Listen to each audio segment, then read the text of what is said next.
What's up? Ian Koniak here, and we are back in our top 10 traits of elite sales performer series. And trait number 7 is one of my favorites, and that is elite sales performers are resilient. Resilient AF, which you know what that means. And so today I'm going to talk about what does it mean to be resilient. It's an easy word to throw around, but very, very few people are truly resilient. So first and foremost, resilience means, number one, you bounce back quickly after failures. Resilient people have the philosophy that when something bad happens, this is happening for me, not to me. They take an empowering mindset and not a victim mindset. They say, I learn and I grow from my failures. Therefore, failures are actually a good thing. So let me tell you what this means in real world. I'll give you a few examples of resilience in my own life. Number one, when I got into Salesforce, it was after being rejected from the company 3 times. I had my heart set on working at Salesforce. I'd come from the copier industry. I knew SaaS was the future and that copiers were going downhill. And so I made the move, and I was a director of sales. I had a $60 million business and 80 employees, and yet I got rejected from AE positions. Now, most people, their ego would have been bruised, or they would have tried to get positions in leadership because, I was a second level manager at that point. And instead of doing that, resilience equals humility. Humility is the key to being resilient. So for me, what I said is, if I'm going to get into Salesforce, I need to start as an individual contributor. And when I got rejected, I said, they may not know what they're missing, but I'm going to keep going because I'm determined to get in. So a foundation of resilience is knowing what you want. When you know what you want, when you're clear on your vision, when you're clear on your goals, then you're always going to find a way how to do it. You are going to be resourceful. You are going to be creative.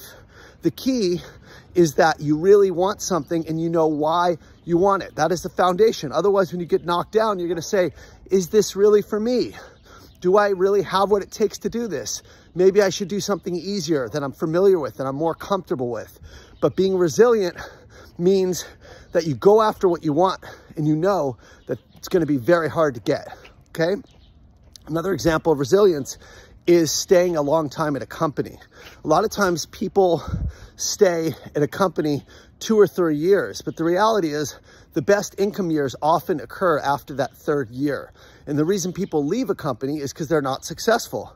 Now, in rare cases, many times it could be the product's fault or the company's fault, but the vast majority of the time people leave, it's because they blame external factors. They blame their territory, they blame their manager, they say we're not ready for enterprise, or our company doesn't have a product that can scale. And I'm not advocating to stay at a company 10 years like I did at Rico or 9 years at Salesforce. What I'm saying is, before you make a decision to leave, really look in the mirror and say, why am I truly leaving? Is this something that has to do with me? Or is this something that, really is going to, be better in another company? And if your pattern has been leaving, you know what? Wherever you go, there you are. So an example of resilience for me was I missed quota at Salesforce for 3 years in a row.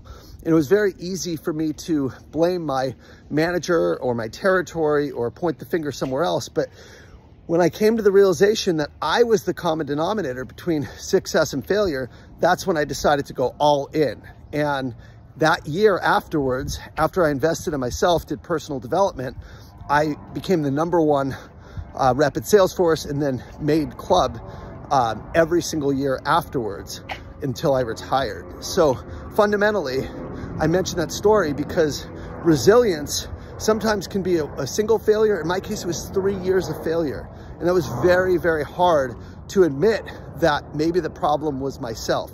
So that was another example. Another example of resilience is in my personal life, where I got knocked out hard. I hit a rock bottom in recovery. I nearly lost everybody that I love. I nearly lost my family. And instead of staying down and letting letting it happen to me, I said, this is happening for me. And God's telling me that I need to get help. And he really did. He intervened in my life. And fortunately, I got into a 12-step program, and I've been sober now for almost 27 months. So yeah, over 2 years. And I could have lost everything, but I said, no, I'm going to pause what I'm doing at work. It's not the most important thing. What's most important is my mental health. What's most important is keeping my family. And I did a shit ton of work. So, and then what happened afterwards is my wife, you know, came back to me. Our family's doing better than ever. Started a business. Business is doing great. So, but it took me pausing when I was knocked out and saying, I'm going to get help. I'm going to do the work. So a big sign of resilience is actually people being willing to change when bad shit happens to them, being willing to change when bad stuff happens to them. Because it's not just I get up and do the same thing over and over again that I was doing before, or else the same results are going to repeat. It's I pause, I recognize what's happened, and I pivot and start to change and look in the mirror and humble myself so that I can get the help I need. The very, very best things in my life have always come right after immense, massive failures, okay? And that's God really testing us and say, how bad do you really want this? Are you willing to make changes and critically, you know, do what you need to get what you really, really want? If you want something bad enough, if it's big enough, the vision, if it's big enough what you're going after, you're going to have a lot of failure and you're going to be tested every step of the way. And resilience are the ones who don't stop when they get knocked down. They keep going because they want it bad enough. So those are some of the qualities of resilience. This is just one of the top 10 traits of elite sales performers. If you want to see the rest of the traits, I'm going to put a link to the download, and you can download all top 10 traits of elite sales performers. And you'll also get a few videos and extras that guide you in terms of the qualities of each of these traits that you can work on yourself. I'm Ian Koniak. Thanks for listening.